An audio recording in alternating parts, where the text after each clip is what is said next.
Okay, hello, good afternoon po sa inyong lahat. Magandang araw. Taurus, para sa iyo ang basa na ito, na kung paano ka yayaman, titingnan natin kung ano mga dapat mong isaalang-alang din, no? So, sa ibang mayaman na, paano mag-upgrade ang inyong yaman, no? So, titignan natin. So, ano po muna, medyo malakas lang po ito sa tenga. Mag-cleanse lang po tayo. I will clean your space and I will clean my space also dito, no? I-pray nyo lang po yung intentions ninyo. Okay? Thank you for everything. This is para kay Taurus.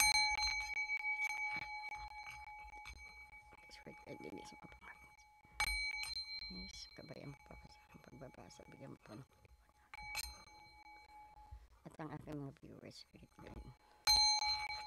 Para sa aking mga viewers, hindi sa mag-walk ng espasyo. Ayan. So, malinis na, no? So, Taurus, no? Ikaw yung arkitekto ng zodiac. Do you know that? Oh, so ikaw yung may taglay na practical na isip, no? At hindi natitinag na determinasyon para sa iyo. Actually, ang tunay na yaman ay matibay, tangible at nagdudulot na tunay ng comfort at security, Taurus. No? So, ang tarot spread na to ay gagamitin ang iyong matyagang kalikasan, no? Para tukuyin kung ano ang mga pinakamainam na long-term investment para sa iyo, para gamitin ang iyong hilig sa kagandahan para kumita, no? At paano mo iiwasan ang financial block na dulot ng iyong pagiging matigas ang ulo, no? So, handa ka na bang itatag ang iyong matibay na pundasyon sa kasaganaan? Simulan na natin ang paghila ng mga card, no? So, ito yung Five of Wands sa'yo in reverse. Ano po ang kanyang opportunity, Spirit Guide? Ayun, meron ka ring Page of Cups in reverse. Tingnan natin ang iyong black. Queen of Pentacles in reverse. Ano pa po? Ang, ang iyong action is Ace of Cups. So, ganda, no? Tingnan natin ang iyong outcome. Ayan, Six of Wands. So, kukuha rin tayo ng guidance kay Animal Spirit. Okay, Spirit Guide, paano po yayaman si Taurus? Paano po yayaman si Taurus?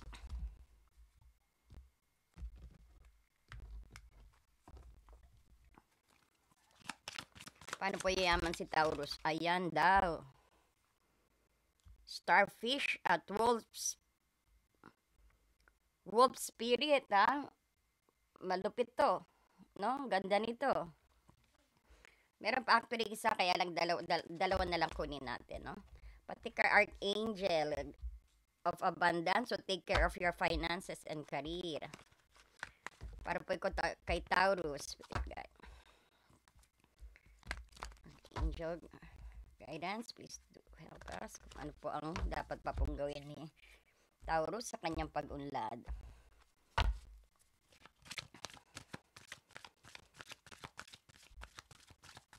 Ano po kanyang mensahe, Spirit Guide? Ayun, dalawa siya, no? Pero silang cooperations instead of competitions. Ayan. So, Taurus, meron kang Five of Wands in reverse, Page of Cups in reverse, Queen of Pentacles in reverse, at Ace of Cups, and then Six of Wands, no? Ang iyong animal spirit guidance ay Wolf Spirit, turn knowledge into wisdom, and then Starfish Spirit, open to infinite possibility, ang sabi. And then sabi naman ni Archangel of Abundance sa'yo, cooperations instead of competitions, no? So, mamaya we will explain that. Let's scan muna ang iyong mga card dito, no? So, meron tayo dito na Five of Wands na reverse, no?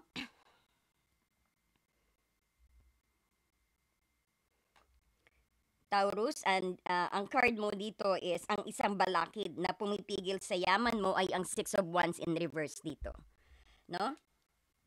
So, kung makikita mo, ito yung sinasabi na humaharang sa iyong mga humaharang sa iyo ang takot at pagkabigo at pag-iwas sa spotlight din.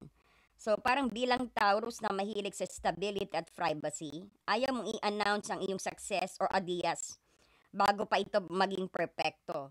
So paano ito pumipigil sa'yo? Kasi dahil sa fear of judgment, hindi mo na i-market ang sarili mo, ang iyong product ng sapat. So parang naiwan ka sa likod ng mga competitor na mas maingay.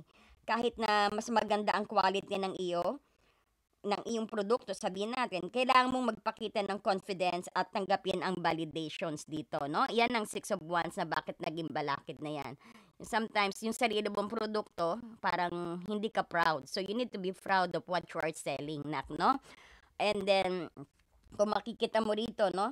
Ang kailangan gawin na actions is Page of Cups, ito. Itong Page of Cups na naka-reverse. So, ang kailangan mong gawin ay seryosohin ang iyong creative ideas at iwasan ang emotional impulse.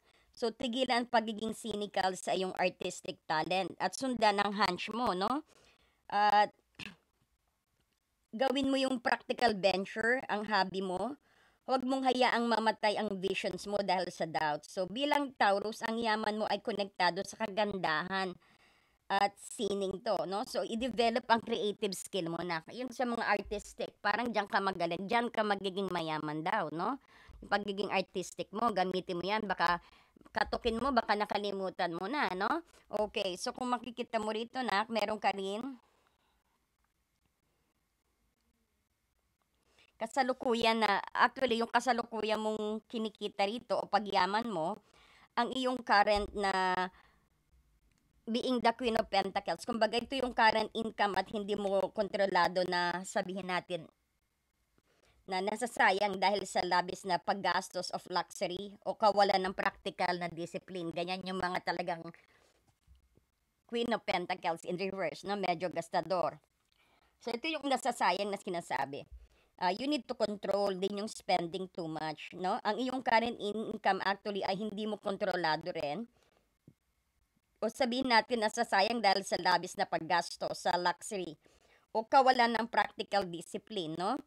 So, ang Queen of Pentacles ay ruling card mo eh. Kaya ang reverse nito ay babala na mas mataas ang expenses mo kaysa sa security mo, no? So, paano ka yayaman? So, dapat ayusin mo yung budget at i-prioritize ang investment kaysa sa immediate pleasure, no? Yung iba yung be wise sa pagbili rin, yung talagang kailangan lang din ang dapat bilhin, no? So, i-ground ang iyong sarili, ang sabi ng Queen of Pentacles in reverse dito sa'yo, no?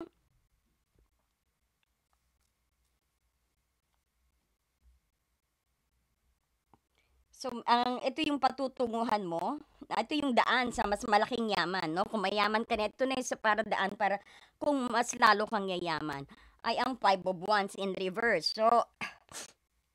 So, ang daan ng iyong yaman ay ang pagtapos ng internal conflict at focus. So, ang yaman ay darating kapag nagkaroon ka ng clear defined goal at inaddress mo yung conflict sa, sabihin natin, sa team or partnership mo. So, wag mong labanan ang sarili mo tungkol sa kung anong path ang tama. Magbigay ng final decision at panindigan mo ito. No? So, bumuo ka ng harmonious working environment, no? Hindi nyo kailangan mag-away-away. Dapat team mo is maayos ang workmanship ninyo, no? Ayan. And then, andito rin ang iyong Page of Cups. So, ang iyong Page of Cups, ito yung ultimate abundance ay makakamit kapag nagbigay ka ng emotional value, no? I'm sorry, ito pala, Ace of Cups. So, ito yung ultimate abundance na pag sinabi natin is makakamit kapag nagbigay ka ng emotional value, no? At sinimulan mo ang isang venture na may passions at fulfillment. Para sa yaman mo, no? Gamitin ang iyong puso at hanapin ang iyong joy sa iyong trabaho. Kapag masaya ka, no? Kasi ang money ay dadaan ng natural sa iyo. Huwag mo munang unahin ang pera. Unahin mo kung ano ang dahilan bakit ka nagwo-work. At kapag yan ang naisip mo, yayaman ka, no? And then kung nakikita mo rito, no, para sa animal spirit naman, no, at Archangel, nananatiling pareho dahil ano, no, hindi sila apektado sa pagbabago ng isang card.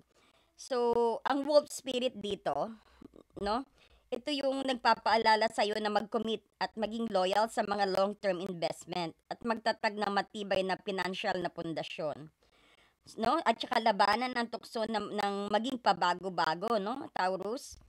Ang starfish spirit naman, ito yung regenerations or healing na sinasabi. Kumbaga, nagtuturo sa iyo na tanggapin ang mga financial losses, no? Mula sa Queen of Pentacles dito, no? Ito yung financial losses kasi too much spending. Kumbaga, proper budgeting din, no? Ang nararapat din para sa iyong pagyaman at saka yung mas yung pag-spending too much. Kumbaga rin parang sinabi rito pagtitipid or no, no, Taurus ang sabi rito. And then kung makikita mo, ito nga, yan, kasi starfish, para sabihin natin, ito yung sinasabi na huwag maging masyadong matigas din ang ulo para mag-move on ka, no? Kaya mong ibalik ang iyong kapital eh. Kung ano man yung losses mo, you have the power to regenerate it. Kasi parang starfish, no? Kumaga nang baski ilang beses, parang sabing ganon. Kaya lang, you need to soften your head din, no? At saka kaya, bawa, wag ka mag-stick dyan sa nawala mo. Ibig sabihin, mag-move on ka. Because, ayan, si starfish kaya niya doblehin o triplehin ang iyong kayamanan, no? And then, kung makikita mo, or sabihin natin, kaya niya ibalik ang iyong kapital, no? So, kung makikita mo rito na, balansahin mo ang pagiging firm, or sabihin natin balansehin mo ang firm sa values, no? Kagaya ng wolf spirit dito.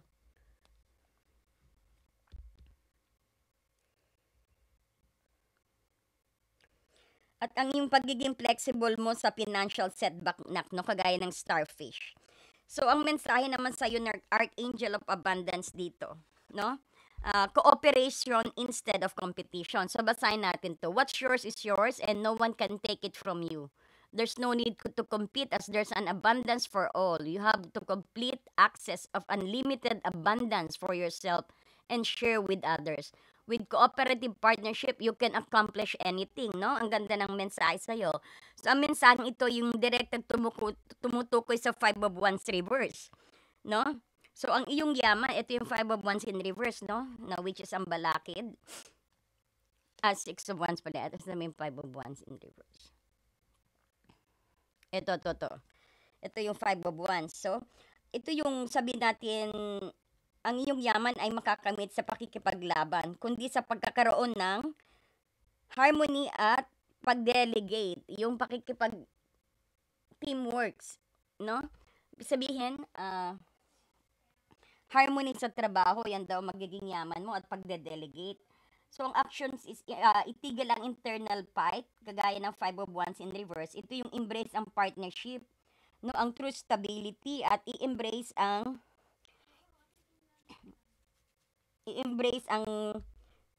mga paraan, sabihin natin mahinahon na paraan para sa iyong karera man o sa iyong business, no?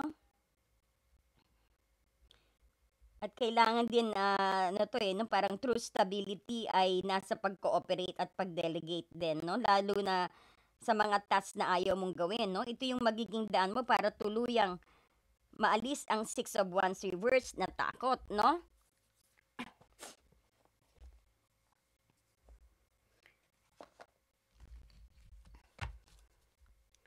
So, kuha pa tayo, no? Paano pangyayaman? Ayan, Ten of Wands.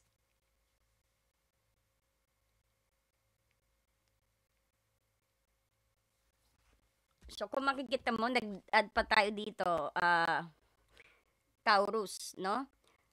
So, i-assume natin na sabihin natin ang final outcome mo is Ten of Wands in reverse.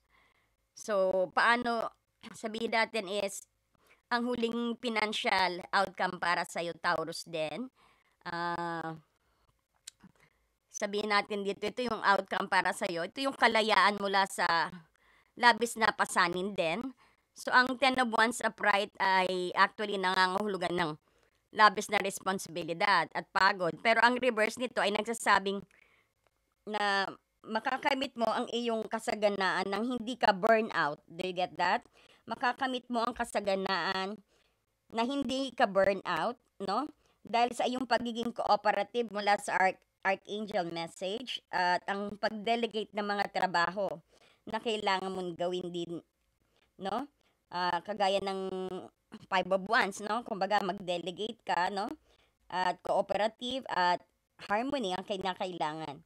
So, ang yaman mo ay darating nang hindi ka nauubusan ng iyong oras at lakas din. Tandaan mo yan, no? Mabibawasan ang iyong burden mo para sa pera, no? Basta ang yaman ay darating na hindi nakakaubos ng iyong oras at lakas. So ang Ten of Wands reverse ay nagpapahiwatig na matututo kang i-enjoy ang luxury, Taurus, nang walang guilt dahil alam mong matatag ang system mo. So ang iyong financial structure ay magiging sustainable, no? At hindi ka na magtatrabaho ng mag-isa para mapanatili ito.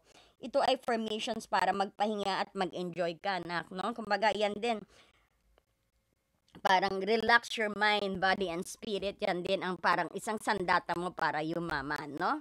Ayan. So, dapat sa pag you are in a group, no? Kailangan kooperasyon at hindi competitions, no? Ayan yung tanggalin yung inggit, no? Kumbaga imbes na makipagkompetensya ka, why don't you join them para syempre mas maganda one head is better than two head is better than one head, parang ganun po, no? Okay, so Taurus, I hope na nagkaroon ka ng enlightenment, no? Karagdagang yaman mo to, no? Kung mayaman ka na, mas karagdagang yaman to, no? Okay, thank you so much and God bless you. No, pengi naman po ng like and hype dyan and hit the notifications bell na rin po, no? Marami pong salamat sa mga nagko-comment.